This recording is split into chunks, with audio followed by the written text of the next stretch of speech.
Welcome to fail to rail channel. অনেকদিন পর আবারও এরকম ইউটিউবে আসলাম। ইউটিউবে অনেকদিন না আসার কারণ তোমরা অনেকেই জিজ্ঞেস করেছো, পার্সোনালি মেল করেছো। যারা আমাকে সত্যি সত্যি ভালোবাসো তারা ইমেল করেছো, হোয়াটসঅ্যাপ করেছো।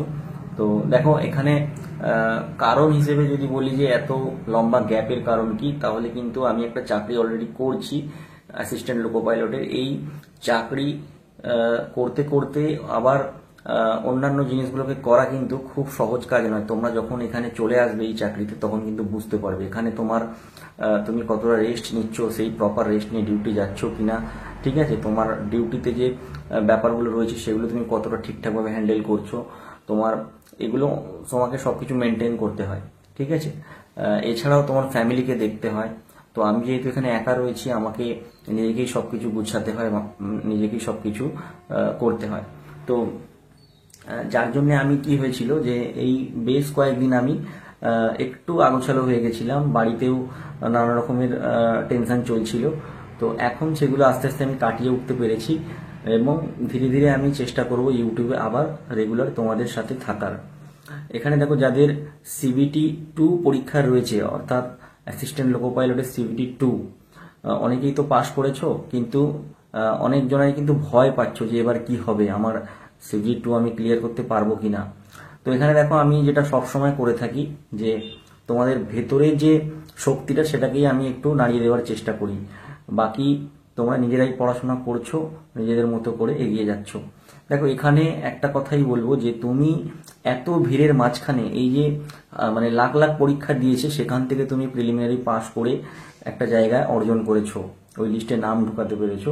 তার মানে কি, তোমার ভেতরে একটা ক্ষমতা তৈরি হয়ে গেছে, তোমার ভেতরে একটা কিন্তু সেই শক্তি তৈরি হয়েছে, যেটা দিয়ে তুমি কিন্তু CBT-2 ক্র্যাক করতে পারবে। তোমার ভেতরে সেই ক্ষমতা রয়েছে, এটা তোমাকে কিন্তু বুঝতে হবে।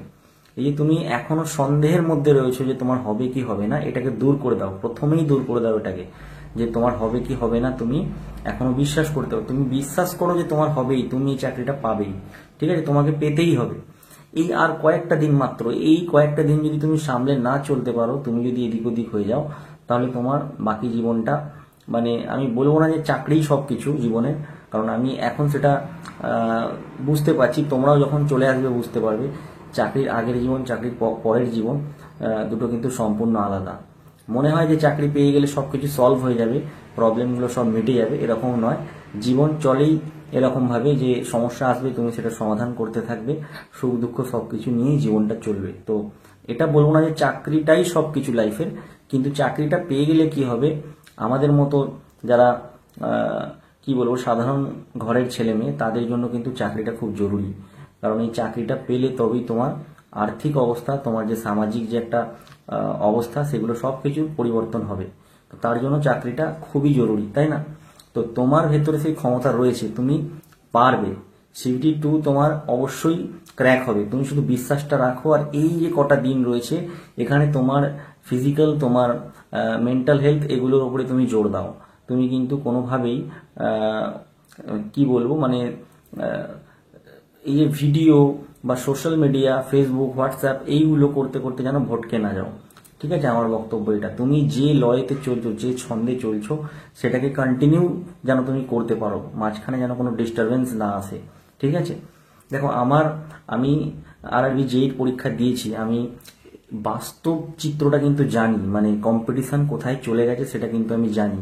আমি নিজে 68 আমার নর্মালাইজেশন মার্কস হয়েছে JEE-তে, কিন্তু ক্র্যাক হয়নি, ঠিক আছে। RRB কলকাতা ফিল আপ করেছিলাম। তো চাকরির পরেও আমি চেষ্টা করছি যে যদি আরো বেটার কিছু করা যায়। অবশ্যই আমি চাকরি নিয়ে খুশি রয়েছি, হ্যাপি রয়েছি, কিন্তু আরো মানুষ তো থেমে থাকে না, আমিও সেইভাবেই চেষ্টা করছি যদি আরো বেটার কিছু করা যায়, বাড়ির কাছাকাছি যদি যাওয়া যায়। তো চেষ্টা করছি, হয়নি, আবারও চেষ্টা করব, আমি থেমে থাকবো না, এটা তোমাদেরকে বলে দিচ্ছি।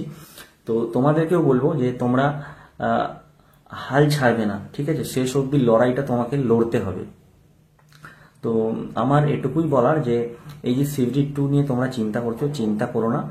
আর যতটা পারো টেস্ট প্র্যাকটিস করো বাড়িতে। এখন নতুন করে তো তোমাকে আমি বলবো না যে এই পড়ো সেই পড়ো, যা পড়ার তুমি কিন্তু পড়ে নিয়েছো, আর নতুন করে পড়ার কিছু নেই। তুমি এতদিন ধরে যা পড়েছো, তুমি প্রিলিমস পাস করেছো, মানে তোমার একটা জায়গা তৈরি হয়েছে।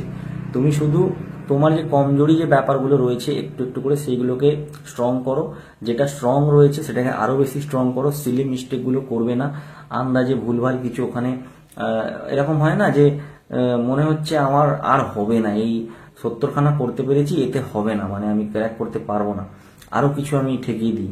তো এরকম কাজ করবে না যে আরো কিছু আন্দাজে লাগিয়ে দিই। তুমি 70টা পারো, 70টাই সেই জানবে, ওতেই তোমার সিলেকশন হবে। কারণ তুমি এত ভালো প্রিপারেশন নিয়েও যখন ওখানে 70টা অ্যাটেম্প্ট করতে পারছো, আর তার মানে এই নয় যে তোমার আশেপাশের জন সবাই 90টা অ্যাটেম্প্ট করবে। যারা করবে তারা ভুল করবে, ঠিক আছে? তো তুমি তোমার ক্ষমতা অনুযায়ী কাজ করবে, তার বাইরে গিয়ে কাজ করতে যাবে না, রিস্ক নেবে না। আর যাদের টেকনিক্যাল বিষয়টা নিয়ে প্রবলেম হচ্ছে, এটা স্বাভাবিক। যাদের নন টেকনিক্যাল ভালো, তাদের টেকনিক্যালটা নষ্ট হয়ে যায়। তো এখানে টেকনিক্যালে দেখো, তোমাকে 35% মার্কস মিনিমাম তুলতেই হবে। তুমি এখানে 100-এ অনেক নাম্বার তুলে বসে আছো নন টেকনিক্যালে, কিন্তু তোমার যে ট্রেড, সেখানে তুমি যে মিনিমাম যেটা নাম্বার সেটা তুমি তুলতে পারছো না, সেক্ষেত্রে কোনো লাভ হবে না, তুমি ডিসকোয়ালিফাই হয়ে যাবে। তো মিনিমাম 35% তুলতে হবে, যে যার নিজস্ব যে ট্রেড রয়েছে। তো ট্রেডটাকে অবশ্যই গুরুত্ব দাও, কিন্তু এরকম মনে হয় যে ট্রেডে আমাকে 75-এ 60 তুলতে হবে, 75-এ 70 তুলতে হবে, এরকম কোনো ব্যাপার নেই। এটা মাথায় ঢুকিয়ে নাও যে আমাকে ওটায় পাস করতে হবে, এবং একটু পাসের থেকে একটু বেশি টার্গেট নিয়ে চলতে হবে। তুমি যদি ভাবো যে আমার শুধু পাস করতে হবে 35% নিয়ে, তাহলে কিন্তু গন্ডগোল হয়ে যেতে পারে। একটু টার্গেটটা বেশি নিয়ে চললে কি হবে, তুমি আরামসে পাস করে যাবে, ঠিক আছে? তো ওভারঅল অনেকদিন পর এখানে এলাম তোমাদেরকে এটুকু সাহস দেওয়ার জন্য যে তোমরা একা নয়, আমি তোমাদের পাশে রয়েছি। আমি চেষ্টা করব কন্টিনিউ করার, তোমাদের সাথে থাকার, ঠিক আছে? অল দ্য বেস্ট সবাইকে। মন দিয়ে পড়াশোনা করো, তোমরা অবশ্যই সফল হবে।